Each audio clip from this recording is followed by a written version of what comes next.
पुरुष ही पड़ी मोर मान सहाड़ जहाँ गुरु भाई रखी मोदी बार ये हूँ तार द्वितीय पर्याय महात्मा गांधी जो ओडिशा को आसिले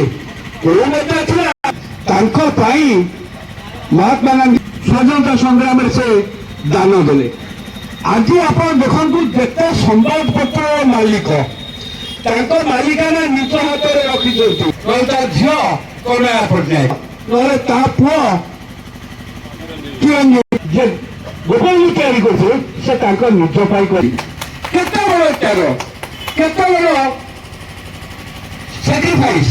तेणु से त्याग को कुमार खटिया परिचय दूसरी जड़े शिक्षक से 2 मिनट वक्तव्य रखे। प्रोफेसर युधिष्ठिर खटुआ सभापति सर्वभारतीय शिक्षा समाज तथा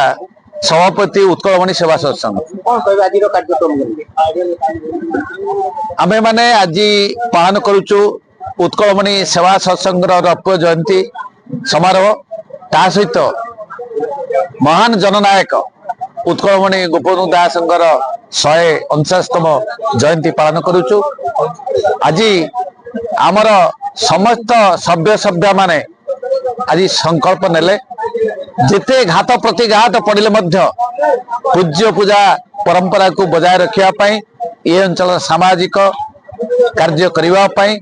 ये अंचल अर्थनैतिक अभिवृद्धि होगापाई समस्ते चेष्टा अब्याहत रखिबे एवं आज ये कवि सम्मेलन अनुष्ठित होता जोटा कि 30 रु ऊर्ध्व कवि कवयित्री माने से माने स्व स्व रचित कविता गोपबंधु संपर्क से लिखिथिले एवं ताहा पाठ करथिले एवं ओडिशार एवं विभिन्न अंचल आज जो कवि कवयित्री माने शिक्षाविद माने अध्यापक अध्यापिका माने जोग दैछंती ताहा ये अंचल पई गर्व एवं गौरवर कथा एवं आज ये उत्सव सफलता पाई समस्त को चतुर्थ स्तंभर जो बंधु मैंने आसीचंती एवं शिक्षाविद मैंने आसीचंती अतिथि मैंने आसुचंती समस्त को कृतज्ञता जणाऊ।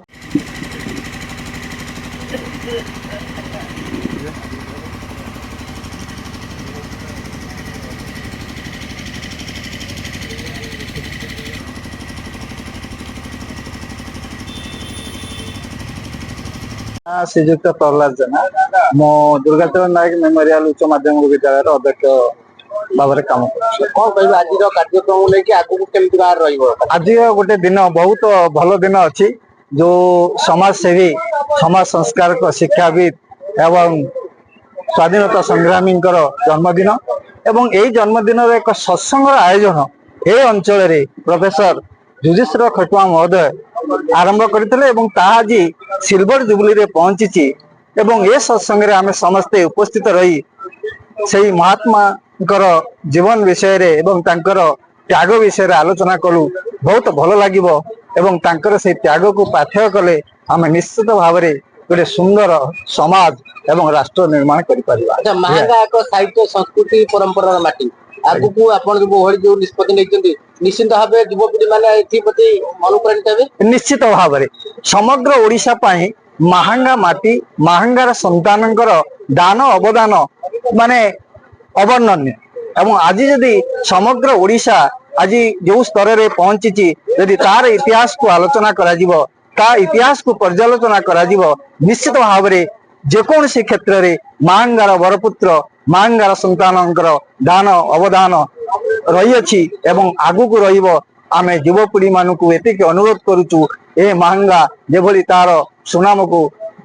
बजाय रखिबो सेति आमे समस्ते देश पाई जाति पाई समाज पाई राष्ट्र पाई उत्सर्गित मनोभाव नहीं निश्चित एक सुंदर राष्ट्र निर्माण करिवार सहयोग करिया पाई समस्त महांगार एवं ए अंचल समस्त आदिवासी मान को अनुरोध करी आज मुझे जगन्नाथ निकट में आशीर्वाद दे संबर्धना प्रदान करुचंते आम अनुष्ठान मोर परिचय मो ना हरिवंद्र राउत महंगा कटक सरकार पक्षर 51टी गाँ को बरपुत्र ऐतिह्य ग्राम योजन सामिल कर अर्थात महांगा ब्लॉक कौन स्थान पर्यटन पाइपारानी ग्राम योजना कौन कह महांगार जो अंचल विस्तीर्ण अंचल स्वाधीनता ठू आरंभ कर सबुथ महांगार सर्वमान्य व्यक्ति मान जन्म नहीं ଗୌଣିଆ ଜ୍ଞାନୀ ଜনের କୌଣସି ପ୍ରକାର ଅଭାବ ନାହିଁ। ଏଠି ରାଜ୍ୟ ସରକାର ଆମକୁ ବୈମାତୃକ ମନୋଭାବ ନେଇ କାର୍ଯ୍ୟ କଲା ଭଳି ଆମେ ଅନୁଭବ କରୁଛୁ। କଣ ପାଇଁ ପ୍ୟାରୀମୋହନଠୁ ଆରମ୍ଭ କରି ନନ୍ଦକିଶୋରଠୁ ଆରମ୍ଭ କରି କଣ ନାହିଁ ଏଠି କଣ ନଥାନ୍ତା କଣ ନାହିଁ କଣ ପାଇଁ ଏସବୁ ଜିନିଷ ଆମ ଓଡିଶା ସରକାର ଆମକୁ ବିରୋଧ କଲେ। ମାହାଙ୍ଗାର କୌଣସି ଗୋଟେ ଗାଁ ନାହିଁ, ମାହାଙ୍ଗା ହେଲାନି କାହିଁକି? ପର୍ବ ବର୍ତ୍ତମାନ ଆମର ଚାଲିଛି, ଆପଣ ଆସନ୍ତୁ ଦେଖନ୍ତୁ, ନ୍ୟୁଜ ପେପର ଦେଖନ୍ତୁ, ସବୁଥିରେ ଅଛି ମାହାଙ୍ଗା।